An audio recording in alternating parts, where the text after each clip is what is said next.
Jaya Radha Madhava Kunja Bihari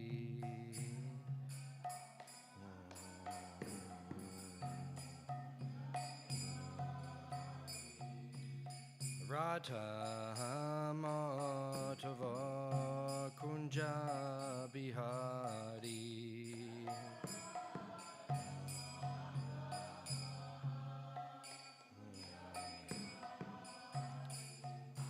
Gopi Jana Ballabha Girivaradari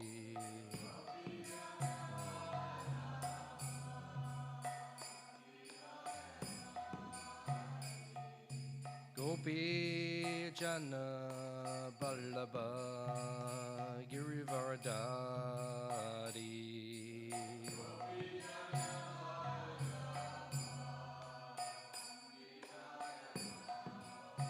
Yashodanandana Brajajanaranjana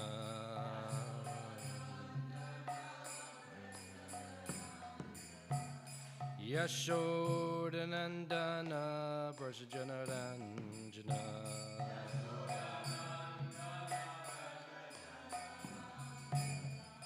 Jamuna Tirtha Vanachari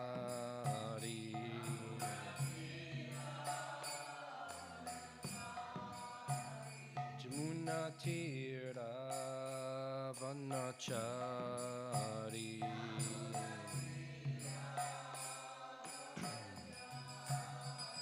Jaya Radha Madhava Kunja Bihari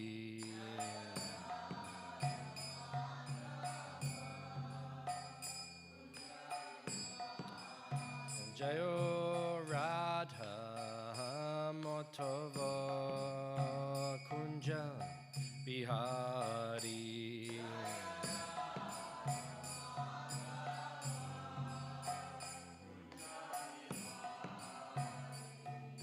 Gopi Jana Ballabha Girivaradari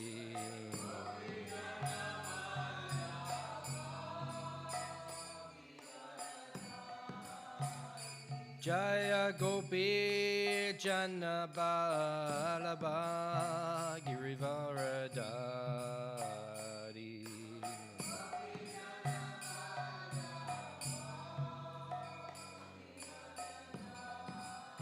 Yashodanandana Brajajanaranjana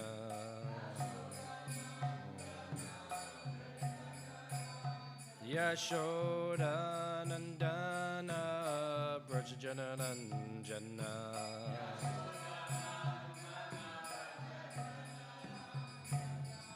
Jamuna Tirtha Vanachari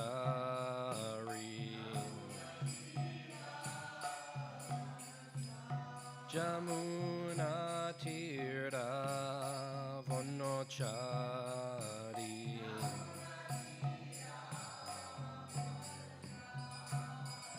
Jaya Radha Madhava Kunja Bihari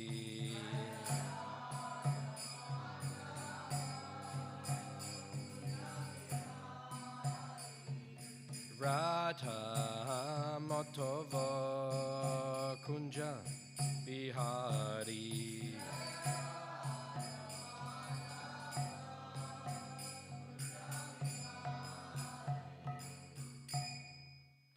Jayam Vishnupad, Paramahamsa, Parikrajikacharya, Ashtatala Satashishiman, His Divine Grace, A.C. Bhaktivedanta, Swami, Srila Prabhupada ki, Anantakoti Vaishnava Brindiki, Grantara, Śrīmad Bhāgavatam ki, Itago Premanandi, all glories to the assembled devotees, all glories to the assembled devotees, all glories to the assembled devotees, all glories to Sri Guru and Sri Gauranga.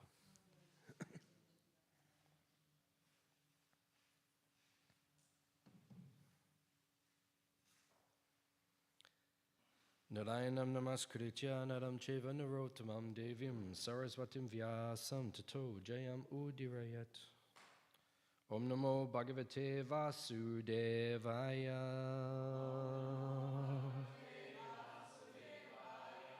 Om namo bhagavate vasudevaya. Om namo bhagavate vasudevaya.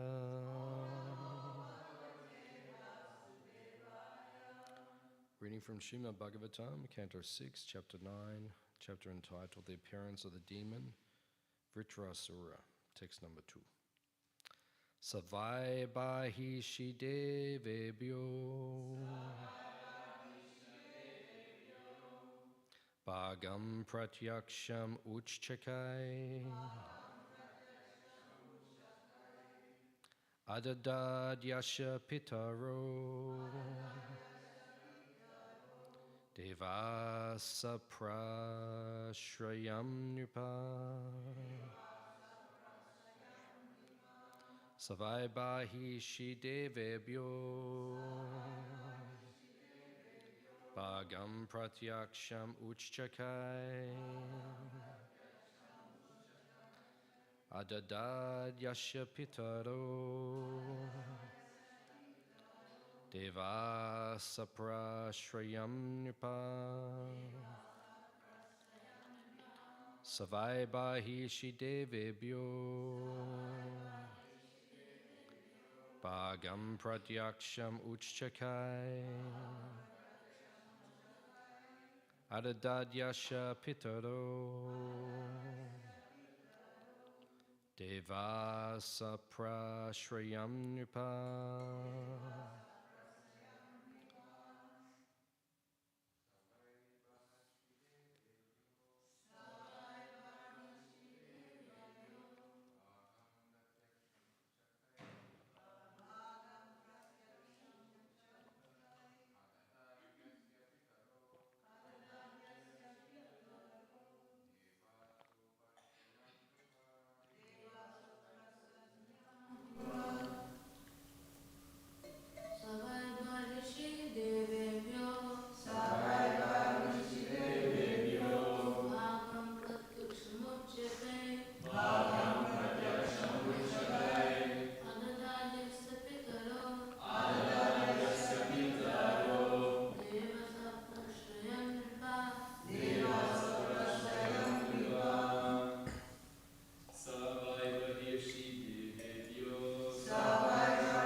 Mataji's.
Saha, he, Vishvarupa, Vai, indeed, Bahishi, in the sacrificial fire, Devebhyaha, unto the particular demigods. Bhagam, the proper share. Pratyaksham, visibly. Ujjakai, by loud chanting of the mantras. Adadat, offered. Yasya, of whom? Pitara, the fathers. Deva, demigods. Saprashrayam, very humbly in a gentle voice. Nripa, O King Parikshit. Translation and purport by His Divine Grace A.C. Bhaktivedanta Swami Śrīmad Prabhupada. O Maharaj, Parikshit, the demigods were related to Vishwarupa from his father's side, and therefore he visibly offered clarified butter in the fire, while chanting mantras such as Indraya Idam Swaha. This is meant for King Indra, and Idam Agnaye. This is for the demigod of fire. He loudly chanted these mantras and offered each of the demigods his proper share. Text 3. Although offering clarified butter in the sacrificial fire in the name of the demigods, without the knowledge of the demigods, he also offered oblations to the demons because they were his relatives through his mother. Purport. Because of Vishwarupa's affection for the families of both the demigods and the demons, he appeased the Supreme Lord on behalf of both dynasties. When he offered oblations in the fire on behalf of the Asuras, he did so secretly, without knowledge of the demigods.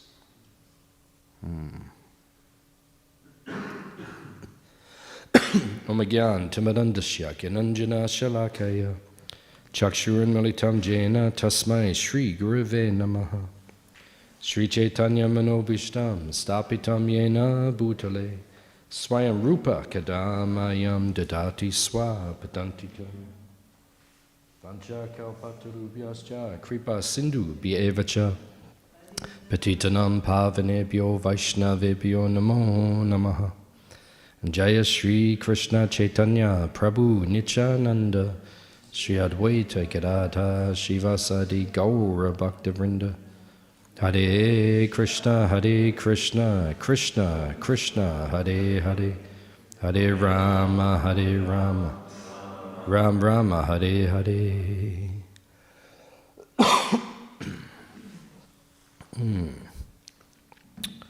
So the demigods have enlisted Vishwarupa to perform a yajna on their behalf. But he also offers oblations to the demons, to the Asura. So we have Sura and Asura. They are cousins. They're all related. Very powerful entities. The Asuras are powerful, and the Suras are also powerful, the Devatas.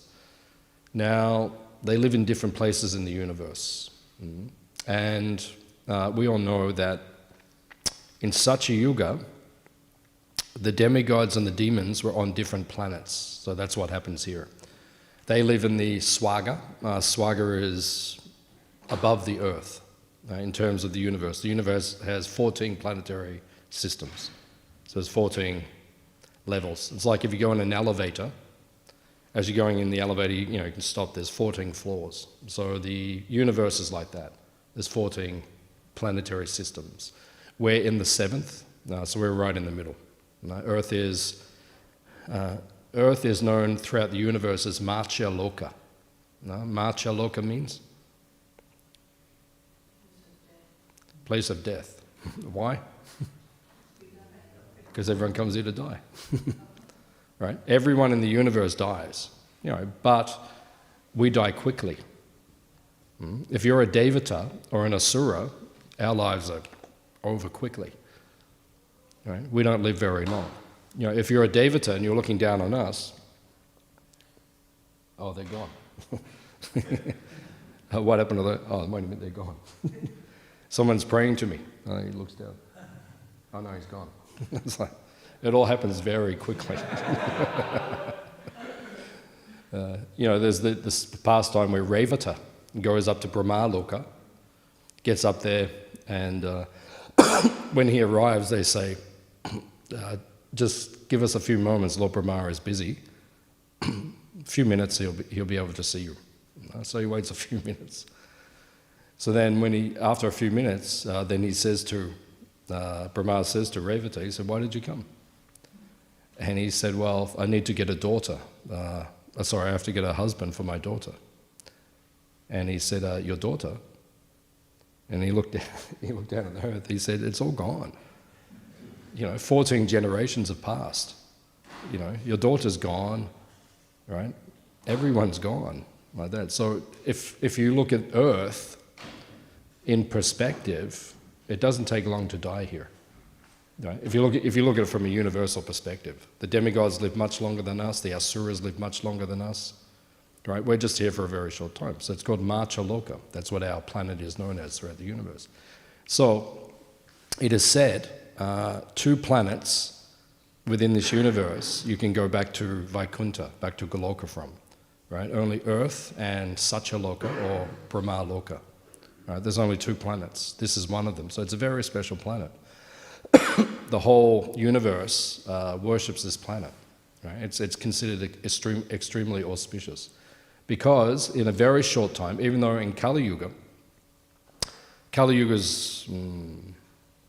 the most inauspicious age, and we live for a very short time. In Kali Yuga, it says that the lifespan is 100 years. Right? And that's not even the average anymore. And we're only 5,000 years in, and I think now it's down to 68 or something. Already. We haven't got much time. You may only have a few minutes left. We don't know.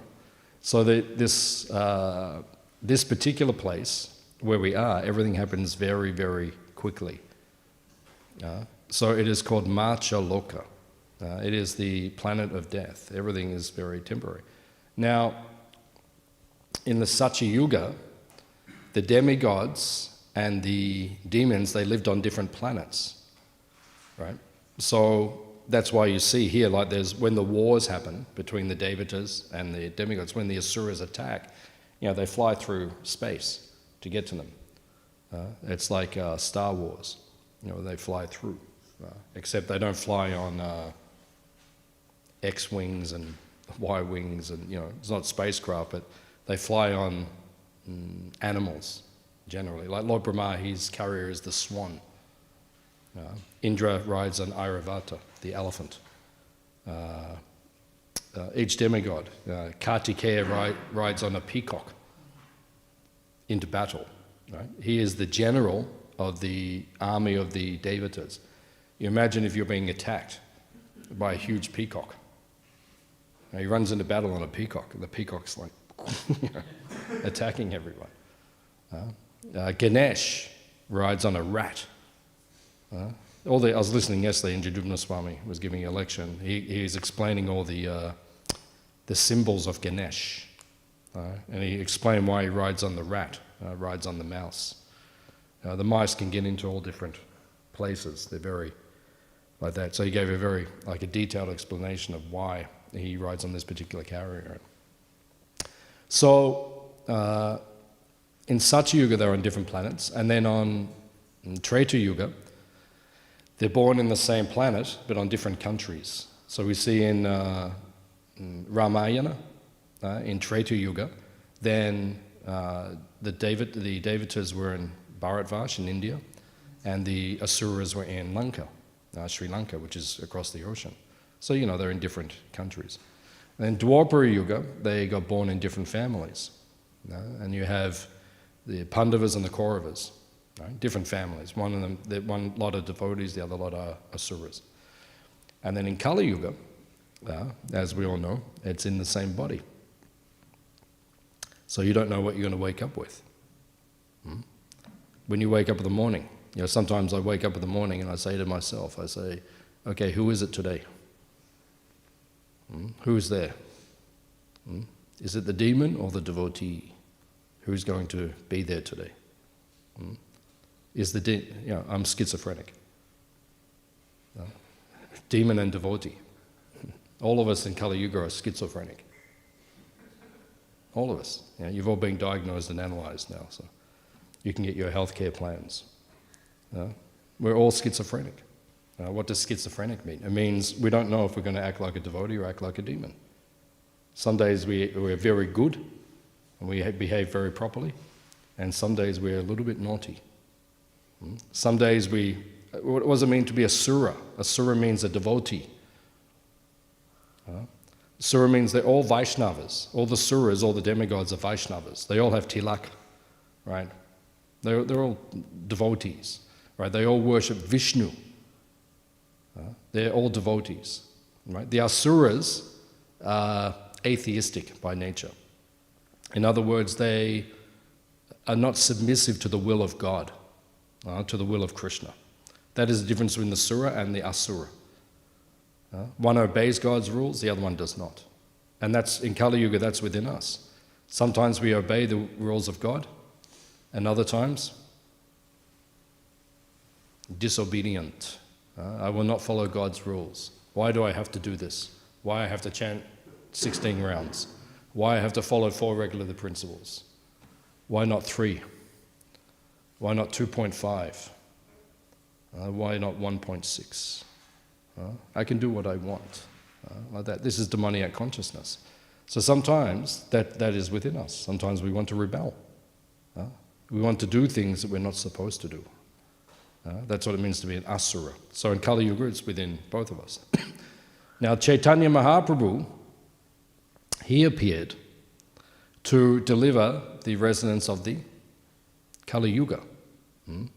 So we know in the famous pastime of Jagai and Madhai that Mahaprabhu did not kill Jagai and Madhai, because Nityananda Prabhu said, please don't kill them, because if you kill them, where does it stop? You kill them, and then you have to kill them, and then you have to kill them, and then we're going to have to kill all of people. This is Kali Yuga. So therefore, Mahaprabhu kills the demoniac spirit. Nityananda Prabhu kills the demoniac spirit. The asura, that part of us which is in there, they destroy that. So in Kali Yuga, that is the system, to destroy it. That's why we chant the holy name of Krishna. In the first verse of the Shikshastika, then Lord Chaitanya says there are 7 benedictions. Right? What is the first benediction? Cheto dapana marjanam. It will cleanse your heart. It will cleanse your consciousness. That is the system that we use. Chant the holy names of Krishna. Chant and be happy. Get rid of all the demoniac desires through chanting. It actually works. Hands up if you think it works. Okay, nearly all of you. Very good. It actually works. Right? If it doesn't work, we'll give your money back. No problem. No problem. No problem. We'll give it back. We are rich. We'll give you money back. No problem. That's no problem. But Prabhupada said, try it and see if it works. If it does not work, you do not lose anything. But if it works, you cleanse your consciousness. What is the greatest benediction? To have a pure heart. Because when you have a pure heart, Krishna will sit in the heart. Just like in the Gundicha Marjana pastime, right?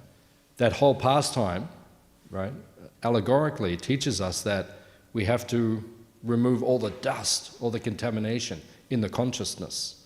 Once all that contamination is gone, Krishna can sit in your heart. And if Krishna sits in your heart, what will happen to you?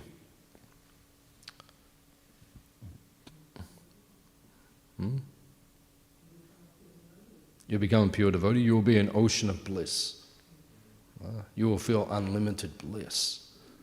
Unlimited bliss if Krishna sits in your heart. But Krishna won't sit in, at least in my heart, he won't sit there right now. You know, sometimes you go to sit somewhere and it's like dirty and you're like, oh, I don't want to sit there. You know, in the morning we say, Hare Krishna, Krishna Krishna, Hare Hare, Hare Ram, Hare Ram, Ram Ram. Krishna, come and sit. And then Krishna comes, we call him, he says, okay. And he comes and goes, oh, I can't sit there. Clean that, clean that, clean that, clean that, and clean that. Then I can sit there. So that is the system. So then, we have to take all the help we can get. This is Kali Yuga. We need a lot of help to get rid of all these material desires. So we take shelter of all the different forms of the Lord. Just like Narasingha. When was it his appearance day? On Sunday. Was it Sunday? Yeah. So on Sunday, there was the appearance of Narasingha, Chaturdashi. So then, we pray to Nrsingadev. Bhaktivedanta Thakur explains this. How is Nrsingadev significant in our tradition? Why do we pray to Nrsingadev? Because we pray to him, please remove the anarthas with your nails. You pray to him, please remove the anarthas, pull them out, all the impure things in our heart. And then, I can then serve Radha and Krishna with purity, with love. So that is the thing. So we need all the help we can get. So in Kali Yuga we have to. So it's being described here that Vishwarupa, he was helping the demons and helping the devotees. So we have to choose our camp. Which camp do you want to be in? With the devotees or with the demons? With the suras or with the asuras? And then you have to decide, what are you going to be? Are you going to become a devotee or are you going to become a demon? The American Indians, the Navajo tribe. You know the Navajos? Actually, I don't know if it's them. I'm just making it. That's the only one I can remember. But the American Indians, one of the tribes, they say that there are two wolves in our heart, and whichever wolf you feed will get stronger. One wolf is the ego, which represents lust, anger, greed, pride, envy, illusion, all these negative qualities. The other wolf, right, is our soul, which has all these spiritual qualities. So who will grow? It depends who you feed. So you become like who you associate with. If you associate with devotees, you will become devotee. But if you associate with the demons, you will become a demon. That's why in Kali Yuga you have to be careful. Because now the demons are inside your phone. They're waiting for you.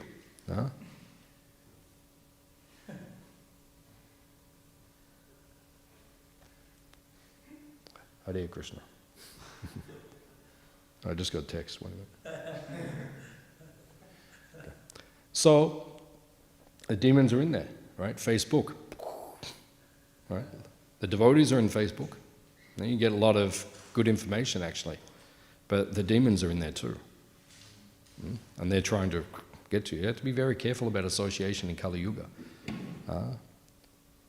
Our great guru, Hiranyakashipu. You know him? Biggest demon in history of the universe. If anyone says they are the biggest demon, no. Hiranyakashipu was number one for all time.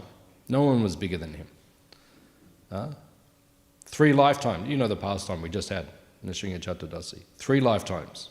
Actually 4, we know there's 4, but 3 lifetimes. First 2, Hiranyaksha, Hiranyakashipu. Second 2, Ravana, Kumbhakana.